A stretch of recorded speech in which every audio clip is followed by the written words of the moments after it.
وإنك لعلى خلق عظيم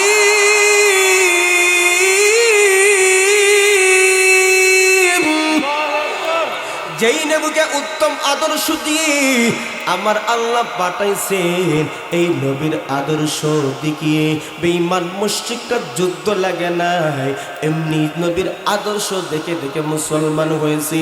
এই জন্য আল্লাহ পাক রব্বুল আলামিন বলেন, ইন্নাল্লাহা ইয়া'মুরুকুম আন তুআদ্দুল আমানাতি ইলা আহলিহা। ওগো পয়গম্বর, আমি আল্লাহ নির্দেশ দিয়ে দিলাম, যার কাছে যার পাওনা আছে, আমানত আছে, তার কাছে আপনি পৌঁছিয়ে দাও। হুকুমটা এখানে আমভাবে বর্ণনা করেছেন, অর্থাৎ উসমান ইবনে তালহাকে খাস করে তামাম দুনিয়ার মানুষদেরকে আল্লাহ হুকুম জারি করেছেন, আমানত তোমার কাছে কারো যদি হয়, এই আমানত তার কাছে পৌঁছে দেওয়াই আমার আল্লাহর নির্দেশ। কথা বলেন ঠিক কিনা? উসমান ইবনে তালহা আল্লাহ নবী, মায়ার নবী, সেই দিন গিয়ে বললেন, উসমান ইবনে তালহা বাইতুল্লাহর চাবিটা দাও, আমি নবী বাইতুল্লাহ প্রবেশ করি, 2 রাকাত নামাজ পড়ব। উসমান ইবনে তালহা বলল, মুহাম্মদ না না, আমরা সোমবারে এবং বৃহস্পতিবারে খুলি, তোমাকে চাবি দেওয়া যাবে না। নবী বলেন, আমি তওয়াফ করে শেষ করেছি, 2 রাকাত নামাজ আমি পড়তে চাই। উসমান ইবনে তালহা দিল না। আল্লাহর নবী, মায়ের নবী ডাকটা বলেন, উসমান ইবনে তালহা, যেহেতু তুমি বাইতুল্লাহর চাবিটা আমি নবীকে দিলে না, 2 রাকাত নামাজ পড়তে অনুমতি দিলে না, হে উসমান ইবনে তালহা, অপেক্ষা করো, অপেক্ষা করো, কিছুদিনের পরেই এই বাইতুল্লাহর চাবি আমার নবীর হাতে চলে আসবে। আমার নবী যেই জবান দিয়ে যেই কথা বাগির হয়, এটা মিথ্যা হতে পারে? যেই নবী 63 বছর জিন্দেগির ভিতরে কোনোদিন মিথ্যা কথাই বলে নাই। আল্লাহর নবী, মায়ার নবী যখন মদিনায় চলে গেলেন ভারাক্রান্ত মনে, নবীজি ভারাক্রান্ত মন নিয়ে মক্কা বিদায় করে মদিনা চলে যায়। নবীজি 2 রাকাত নামাজ পড়তে পারেন নাই।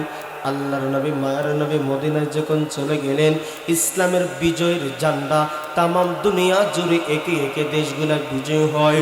শুধু তাই না, শুধু তাই না, নিজের জন্মভূমিও ফতে মক্কা যখন হয়ে গেল, সাহাবায়ে কেরাম স্লোগান দিয়ে দিয়ে মক্কাতে প্রবেশ করলেন। আল্লাহু আকবার বলেন। আল্লাহর নবী, মায়ার নবী উসমান ইবনে তালহাকে ফলো করলেন, বাইতুল্লাহর চাবি তো আমার কাছে আনতে হবে। আল্লাহর নবী, মায়ার নবী দেখেন উসমান ইবনে তালহা বাইতুল্লাহর চাবি নিয়ে পাহাড়ের উপর দৌড়াইয়া উঠছে। আল্লাহর নবী সাহাবায়ে কেরামদেরকে বললেন, যাও, উসমান ইবনে তালহা পাহাড়ের উপর উঠে গেছে, তার কাছ থেকে চাবিটা নিয়ে আসো। উসমান ইবনে তালহা নিজের জানের ভয়, যে মুহাম্মদ রে বাইতুল্লাহর ঘরে প্রবেশ করার অনুমতি দিলাম না, আজকে এই মুহাম্মদের হাতে বাইতুল্লাহ বিজয় হয়ে গেছে, ফতে মক্কা হয়ে গেছে, আজকে মুহাম্মদ যে প্রতিশোধ নিবে, আমাকে আস্ত রাখবে না। কথা বলেন ঠিক নি?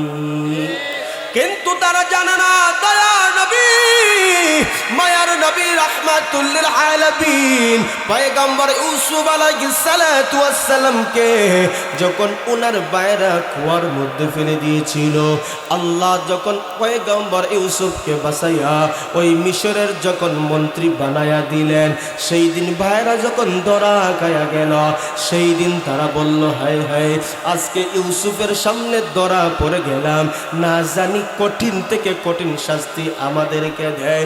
পয়গম্বর ইউসুফ আলাইহিস সালাতু ওয়াস সালাম চেহারার দিকে তাকায়া দেখেন, বড় বড় ভাইরা ভয়ে থরথর করে কাঁপতেছে।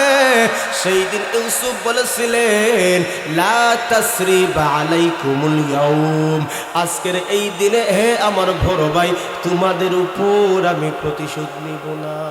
আল্লাহু আকবার। আর জোরে কন্না আল্লাহু আকবার। আল্লাহ নবী, মায়ার নবী ফতে মক্কার দিন ঘোষণা করে দিলেন, আবু সুফিয়ান ছিল মক্কার বড় লিডার, যদিও পরবর্তীতে মুসলমান হয়েছিলেন। বললেন আবু সুফিয়ানের ঘরে যারা আশ্রয় নিবে তারাও নিরাপদ, যারা এই সময়ের ভিতরে মক্কা ছেড়ে অন্যত্র চলে যাবে তারাও নিরাপদ, যারা দাঁড়ানো আছে যেই জায়গাতে জায়গা পাবে বসার, ওই জায়গাতে যখন বসে যাবে তারাও নিরাপদ।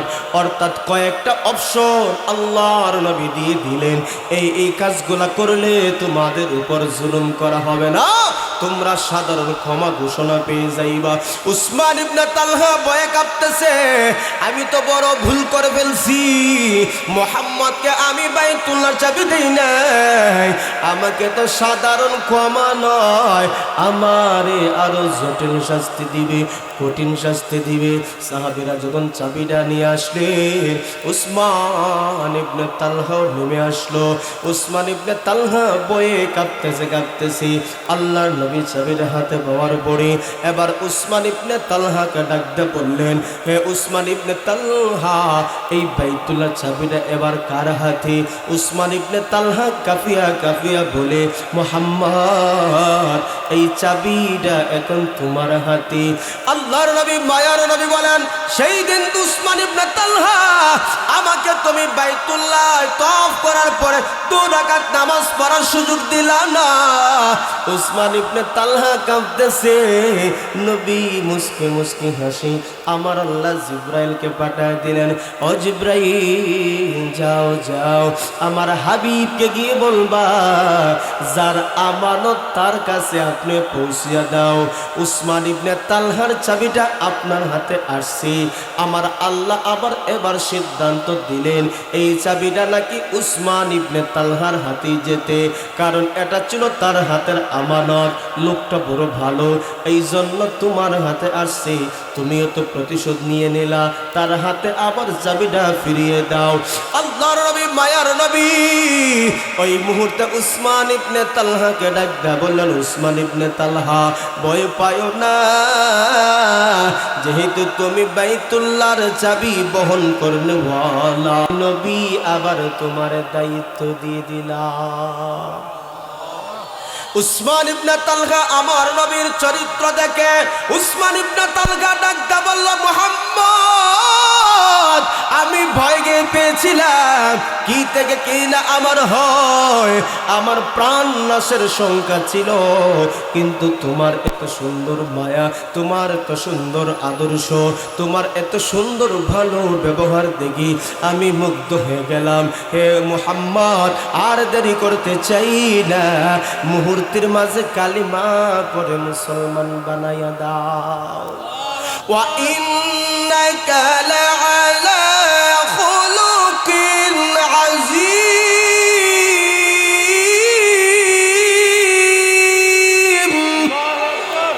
যেই নবীকে উত্তম আদর্শ দিয়ে আমার আল্লাহ পাঠাইছেন, এই নবীর আদর্শ দেখিয়ে বেঈমান মুশরিকরা যুদ্ধ লাগে নাই, এমনি নবীর আদর্শ দেখে দেখে মুসলমান হয়েছে।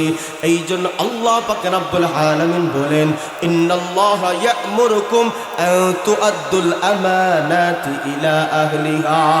ওগো পয়গম্বর, আমি আল্লাহ নির্দেশ দিয়ে দিলাম, যার কাছে যার পাওনা আছে, আমানত আছে, তার কাছে আপনি পৌঁছিয়ে দাও।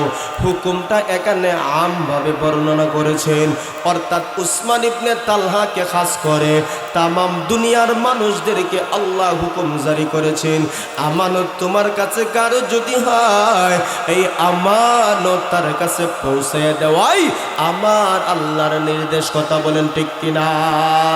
আজকে আমরা মুসলমান দাবি করি, আমার চেহারার মধ্যে নবীর আদর্শ নেই। আজকে আমরা মুসলমান দাবি করি, আমার চুলের মধ্যে নবীর আদর্শ নাই। আজকে আমরা মুসলমান দাবি করি, আমার পোশাকের মাঝে আমার নবীর আদর্শ নাই। আমরা মুসলমান দাবি করি, আমার লেনদেন, আমার ওঠা বসা, চলাফেরা, খাওয়া, ঘুম, প্রত্যেকটা কাজে ইসলামের তরিকায় হয় না। হা আমরা নামে মুসলমান হইছি, এখনো প্রকৃতপক্ষে খাঁটি মুমিন হতে পারি নাই। কথা বলেন যুবক ভাই, ঠিক না বেঠিক? তুমি রমজান এলে রাখো না রোজা, দিনকে করো আগা, পয়সা করির নেই তো অভাব, দাও না তো যাকাত। তুমি রমজান এলে রাখো না রোজা, দিনকে করো আঘাত। পয়সা করির নেই তো অভাব, দাও না তো যাকাত। তুমি ইমানদারির বড়াই করো, নেই তোমার ঈমান। তুমি ইমানদারির বড়াই করো, নেই তোমার ঈমান। তুমি কেমন মুসলমান, তুমি কেমন মুসলমান। নামাজের সাথে নাই পরিচয়, মানো না কুরআন। তুমি কেমন মুসলমান। সমাজে আসেনি না নাই? কথা বলেন না, আসেনি না নাই? আপনারা আরাম পেয়ে নিয়েছেন তো, সেরে বৈশা আরাম পেয়ে নিয়েছেন, এই জন্য জবান কি কথা বাহির হয় না। এটা ভিন্নতা, কানেকশন দূরত্ব হয়ে যায়। জুস আওয়ার কথা ছিল, কিন্তু আপনাদের তো জুসই নাই, আরাম পেয়ে নিয়েছেন তো। তো কথায় কাজে মিল আসেনি সমাজে? কথা বলেন না, ঠিক নেবে ঠিক। তুমি সুদের টাকায় প্রাসাদ গড়, ঘুষ চারো না। দিন দুঃখী না খেয়ে মরে, কবর রাখো না। তুমি ঘুষকে বিচার করো, সাজিয়া প্রদান। তুমি ঘুষকে বিচার করো, সাজিয়া প্রদান। তুমি কেমন মুসলমান, তুমি কেমন মুসলমান। নামাজের সাথে নাই পরিচয়, মানো না কুরআন। তুমি কেমন মুসলমান। কথা এবং কাজে বাস্তবে মিল আসেনি না নাই? এই জন্য আমানত নবী রক্ষা করেছেন। শুধু তাই না, আল্লাহর নবী ওয়াদাও রক্ষা করেছেন। নবীজির নবুয়ত প্রাপ্ত পূর্বে যুবক হালতে এক ব্যক্তি বলছিল, মুহাম্মদ তুমি এখানে দাঁড়াও, আমি ঘর থেকে আসছি। নবী যেহেতু ওই লোকটাকে ওয়াদা দিয়েছিলেন, নবী সেই সময় পর্যন্ত হন নাই। যুবক অবস্থায় আল্লাহর নবী একটা গাছের নিচে দাঁড়াই লইলেন।